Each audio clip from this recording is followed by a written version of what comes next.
ఆ అడవిలో చుట్టుపక్కల వెతికి చెట్లు ఆకులు తెచ్చి వాటిని చేతితో నలిపి ఇనుప మేకు గుచ్చుకున్న చోట పెడుతుంది. తన బుక్స్ బ్యాగ్‌లో నుంచి కర్చీఫ్ తీసి గజరాజు కాలికి కడుతుంది. అప్పుడు ఏనుగుకు నొప్పి తగ్గి ఉపశమనం పొందుతుంది. కృతజ్ఞతతో ఏనుగు తొండంతో సుమతి తలపై నిమిరింది. సుమతి ఇంటికి వెళ్ళిపోయింది. ఇంటికి వెళ్ళిన తరువాత వాళ్ళ అమ్మా నాన్నకు గజరాజు గురించి చెప్పింది. వాళ్ళు సుమతిని "నువ్వు చాలా ధైర్యవంతురాలివి" అని మెచ్చుకున్నారు.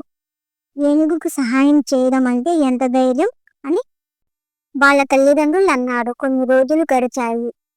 సుమతి స్కూల్ నుండి ఇంటికి తిరిగి అడవిలో వస్తుండగా ఆమె వెనుక చెట్ల మధ్యలో నడుస్తూ నెమ్మదిగా వచ్చింది చిరుతపులి. భయంతో సుమతి పెద్ద పెద్దగా కేకలు వేసింది.